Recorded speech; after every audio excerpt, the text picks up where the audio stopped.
Many people have sent me messages making guesses as to who my guest is going to be, especially from the diaspora. Persons were guessing who this person is that I've been talking about all morning but not calling his name.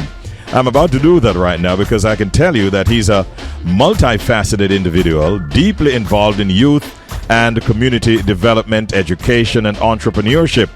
He has a background in education and communication as well, and he has served in various roles, including regional trainer of citizenship education in Jamaica and program director at the Salvation Army in Brooklyn, New York. He currently manages educational programs at the New York Edge, which is a prominent community school, and he's just involved a lot in the community. We could go on and on and on, and he has his own foundation, which he leads, and has been performing very, very well, giving back to Jamaica, and also now with an intention to go forward for greater service as a city councillor. We're very pleased to be joined at this time by none other than Mr. Lawman Lynch. Good morning, Mr. Lynch. Good morning, Richie B. Good morning to your listeners on Roadblock Radio 101.1 FM, streaming in New York and the Tri-State, and of course those listening on RichieBRadio.com all across the world. Thank you for having me. Good morning. Yeah, man, the guessing game is over, Lawman, because many people were wondering who was coming on. Now they know. Now, yes, you have been doing a lot, and we want to commend you. First of all, what inspired you to establish the Lawman Lynch Foundation, Inc., and what impact would you say it has had on child, youth, and community development? Well, we started back in 2008 when I lived in Jamaica, and it started as, just a Facebook exercise. We created a group on Facebook called the Lawman Lynch Foundation. My friends always said, you're always giving back. You come in like the Salvation Army. And out of a joke, we started the Lawman Lynch Foundation, and that Facebook group grew so large that we were able to provide back-to-school supplies and nutritious meals for vulnerable children in and around the greater Almontown area in Kingston, Jamaica. Mm-hmm. Then I moved to the U.S. in 2010, and we registered as a New York State nonprofit in the United States around about 2015. Mm-hmm. And since then, we have been depending on the diaspora through crowdfunding exercises, primarily through our Music for Life initiative, which is our flagship fundraiser, to raise financial resources so that we are able to continue the programs we started in Jamaica. So each year we provide educational grants to children, young people who cannot afford, their going back to school, whether it be their books, school uniforms, or those who cannot afford their tertiary tuition. And we've been able to do that even throughout the COVID years. We've been able to provide in excess of $5 million US. Oh, that's fantastic. In support for children and young people. That's fantastic. That's very good news, and I commend you and all of the members of your team who were able to achieve that. Can you tell us a little bit more about the Carry Glow Diaspora LLC and its role in sort of providing human services and even fintech solutions? Yeah, so Carry Glow developed an app that is able to digitize the platform, digitize the partner system. Everybody grew up hearing about partner, and what we did was to write the codes so that the partner system can be digitized, so individuals can go online and really create their own user group, similar to creating a private WhatsApp group, and run their own partner. So that's really the fintech aspect of what we do. But on the educational front, we provide civic education services to select public schools here in the diaspora, ensuring that young people understand what it is to be orderly and, participate in the civic engagement of their community and, of course, their state and, by extension, the nation. Let me tarry a little bit longer on the point of you being an educator. What are some of the strategies that you have found, Lawman Lynch, most effective, really, in fostering positive change in the communities that you have worked with? The most important thing comes to the affective domain in education. As we are growing up, I remember when I was in school, my mother, the emphasis was always make sure you learn your maths, your English, your geography. And the cognitive development of our children, extremely important. We cannot negate that in any way, shape, or form.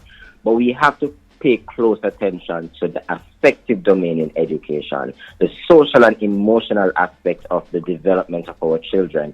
If our children did not eat breakfast, they don't have lunch, they're not sure if they're going to have dinner, the reality is that they are not going to learn throughout the day. Not only that, while they are in school, I know it's a lot on our educators, but regular check-ins on a daily basis, before class, during class, asking students to reflect on what they're learning is very important.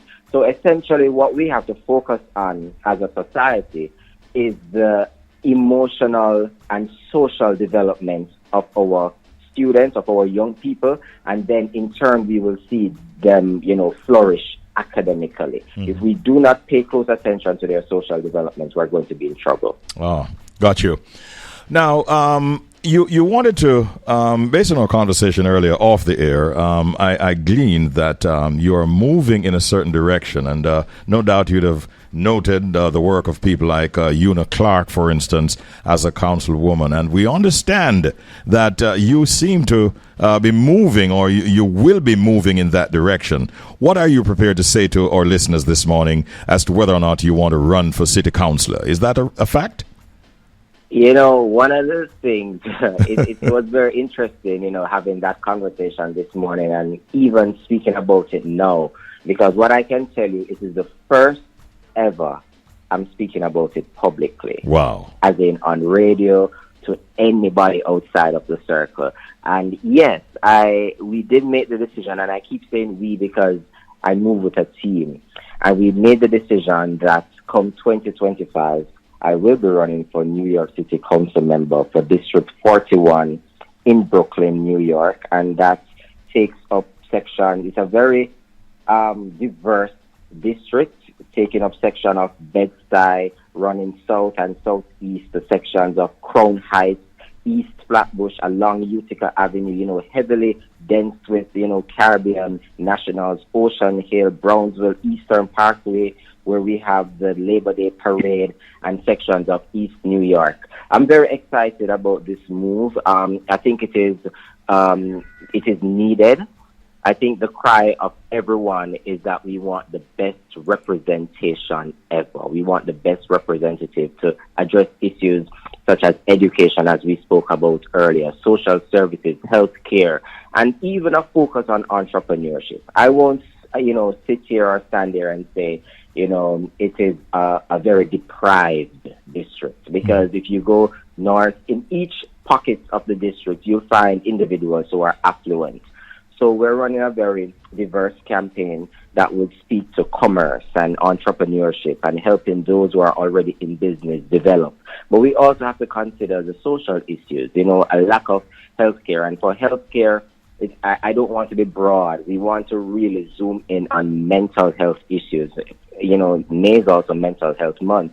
We want to zoom in on mental health issues, how it affects our children and young people, and how that affects them being, very involved in community development and community life. Yes. We also want to empower, the district leadership in the district so that they are better able to serve constituents. And most importantly, what we're doing is building a coalition of community development workers to help to continue the development of the district. Mm-hmm.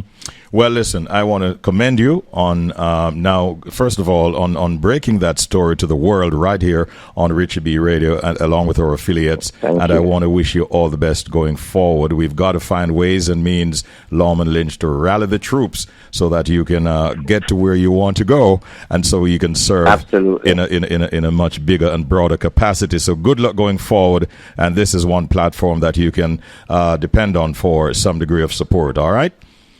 Thank you. Yeah, man. Now, I'm listening to you, and I'm saying to myself, this gentleman is, he has goals for his ongoing PhD research on ethical leadership in education. You hear him talk about his various areas of involvement. He wants to take on even greater areas of leadership. And I have to ask you the question: how do you balance your various roles and responsibilities? It sounds like a lot is on your plate. It's a lot, and I believe in God. I am very spiritual, more spiritual than religious.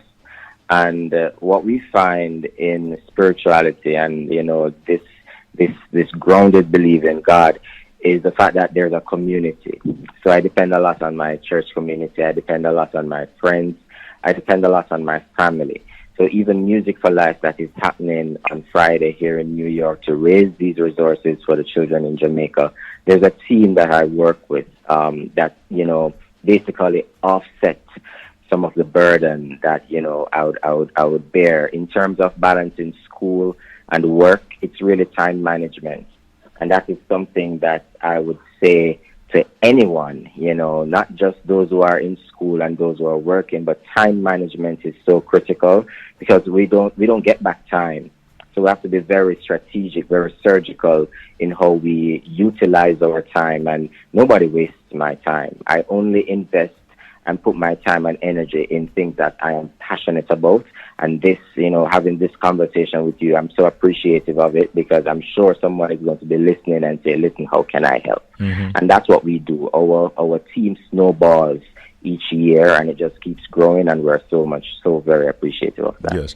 And for those who might be interested in hopping on board and providing some degree of support, is there a way that they can reach you that you care to go public with?